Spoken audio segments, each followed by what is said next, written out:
Pertemuan Puan dengan AHY memunculkan spekulasi berubahnya peta koalisi Pilpres 2024. Namun perubahan besar diyakini tidak akan diumumkan dalam waktu dekat.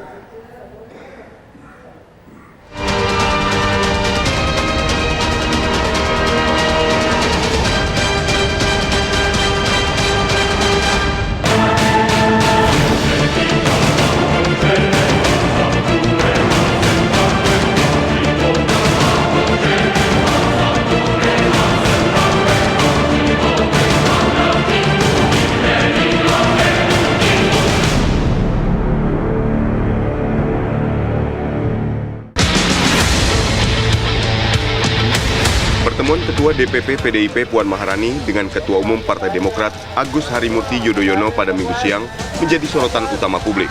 Pertemuan yang dikemas secara santai ini tentu saja bukan pertemuan biasa. Ada agenda politik yang dibahas antara kedua pimpinan parpol ini. Usai pertemuan, Puan menyatakan pertemuan ini adalah pertemuan antar generasi muda untuk masa depan Indonesia yang lebih baik.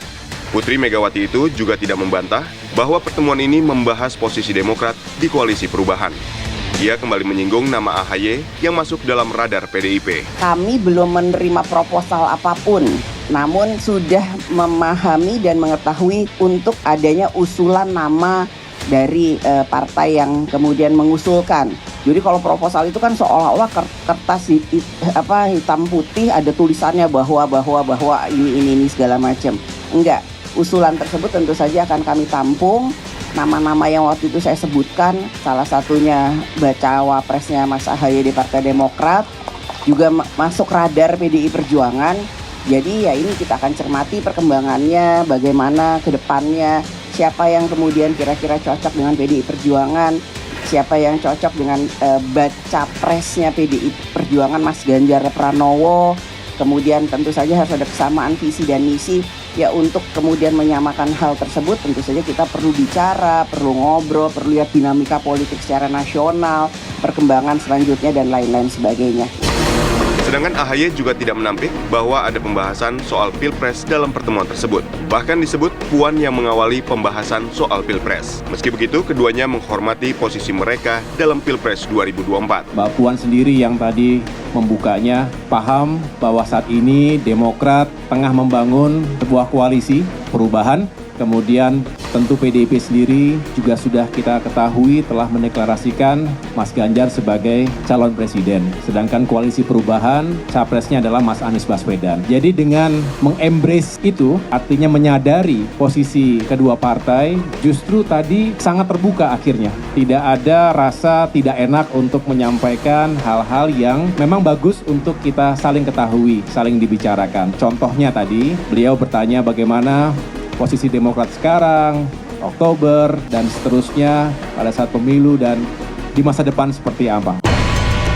Pakar komunikasi politik Karim Suryadi menilai, pertemuan ini tidak akan menghasilkan kejutan yang berkaitan dengan Pilpres 2024. Namun pertemuan ini mempengaruhi peta politik saat ini. Saya sering melukiskan pertemuan ini menjadi poin bagi PDIP, kemudian temptation atau godaan bagi AHY, sekaligus juga challenge atau bahkan mungkin pressure bagi Anies Baswedan. Itu yang pertama. Yang kedua, saya tidak melihat potensi yang terlalu jauh gitu dari pertemuan kemarin, karena kalau dalam sepak bola ini baru ya position football gitu ya.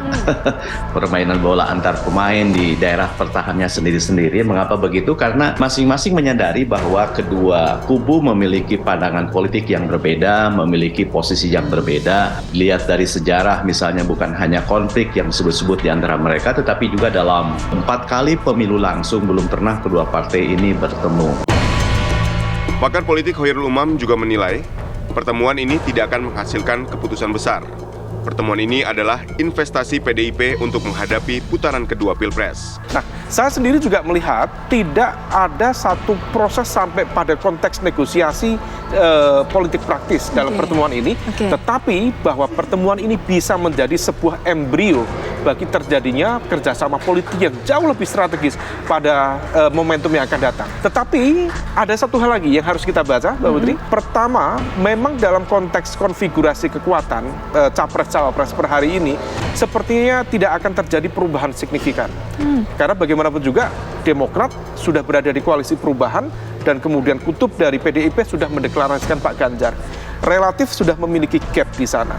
Tetapi harus diingat, kalau misal 3 capres-cawapres, Pak Ganjar, Pak Prabowo, Pak Anies yang maju nanti di Pilpres 2024, besar kemungkinan akan terjadi 2 putaran. Maka di level ini, partai dan dalam konteks ini PDIP harus meyakinkan apakah ketika kemudian nanti masuk di putaran kedua, misalnya dari partai koalisi perubahan, apakah akan ngeblok semuanya Demokrat, Nasdem dan juga PKS kepada Pak Prabowo. Kalau misal kemudian itu terjadi, maka ini akan menjadi sebuah ancaman serius bagi PDIP. Nah, yang bisa dilakukan oleh PDIP adalah menghitung secara cermat mana di antara satu dari 3 partai di koalisi perubahan yang sekiranya memungkinkan untuk diajak negosiasi. Per hari ini secara ideologis dengan PKS agak susah. Sementara dengan Nasdem diakui atau tidak sedang ada gap komunikasi yang cukup serius. Maka the only one yang sepertinya masih cukup memungkinkan, PDIP membuka ruang komunikasi dengan Partai Demokrat. Sebelum pertemuan ini, rentetan manuver dilakukan oleh kedua parpol. Salah satunya saat Puan menyebut AHY sebagai bakal cawapres yang masuk dalam radar PDIP. Disebutnya nama AHY sebagai bacawapres potensial dinilai mengejutkan. Pasalnya PDIP dan Demokrat dalam 2 dekade terakhir selalu berseberangan. Di sisi lain, Partai Demokrat yang berada dalam koalisi perubahan memberikan ancaman. Mereka akan mengevaluasi dukungan jika Anies Baswedan tidak segera mengumumkan nama bacawapres. Dalam beberapa kesempatan, AHY menyatakan ambisi politiknya untuk maju dalam Pilpres 2024. Demokrat pun menyodorkan nama AHY sebagai pendamping Anies Baswedan. Lalu, apa hasil dari pertemuan antara Puan dan AHY? Karim Suryadi menilai pertemuan ini sebagai sebuah momentum bagi kedua parpol. Apakah ini akan memberikan posisi tawar? Saya tidak yakin, sekali lagi ya, bukan posisi tawar, tetapi ini merupakan challenge yang pasti, sebab kita tahu entah kebetulan atau tidak, pertemuan ini kan terjadi di tengah tekanan Demokrat kepada koalisi perubahan untuk segera mengumumkan calon wakil presidennya, dan jika tidak maka Demokrat akan mengevaluasi keberadaan di koalisi ini. Nah, ini seperti apa ya? Apakah ini sebuah kebetulan atau jangan-jangan ini sebuah kebetulan yang didesain gitu ya? Seperti misalnya kita melihat bagaimana kebetulannya pergerakan kemerdekaan Indonesia di tengah kehancuran Jepang melawan sekutu gitu ya. Jadi hal seperti ini menjadi maksim dalam politik. Ada kebetulan politik yang memang kebetulan, tetapi ada kebetulan politik yang memang berhadapan dengan situasi yang menguntungkan, dan itu disebut sebagai momentum. Dinamika politik dalam 2 minggu terakhir menempatkan koalisi perubahan di ujung tanduk. Selain manuver PDIP dan Demokrat, partai utama pengusung Anies Baswedan sedang dilanda prahara. Usai sekjennya yang juga Menkominfo ditetapkan sebagai tersangka kasus korupsi, kini giliran kader lainnya Menteri Pertanian Syahrul Yassin Limpo diperiksa KPK. Sejak dideklarasikan pada 3 Oktober 2022, koalisi perubahan yang dimotori Partai Nasdem mengalami pasang surut. 5 bulan usai mendeklarasikan Anies Baswedan sebagai calon presiden, Nasdem mendapatkan rekan koalisi dari PKS. Sebulan kemudian, giliran Partai Demokrat yang merapat ke koalisi perubahan. Masih di bulan Maret, koalisi perubahan untuk persatuan resmi terbentuk. Salah satu kesepakatannya adalah menyerahkan pilihan cawapres kepada Anies. Pada bulan Mei, Nasdem mendapatkan pukulan saat Kejaksaan Agung menetapkan sekjennya yang juga Menkominfo sebagai tersangka kasus korupsi proyek 4G. Namun koalisi perubahan menyatakan hal itu tidak mempengaruhi kesulitan mereka. Pada awal bulan Juni 2023, Anies Baswedan dan tim 8 menemui Ketua Dewan Pembina Partai Demokrat Susilo Bambang Yudhoyono di Pacitan untuk finalisasi cawapres.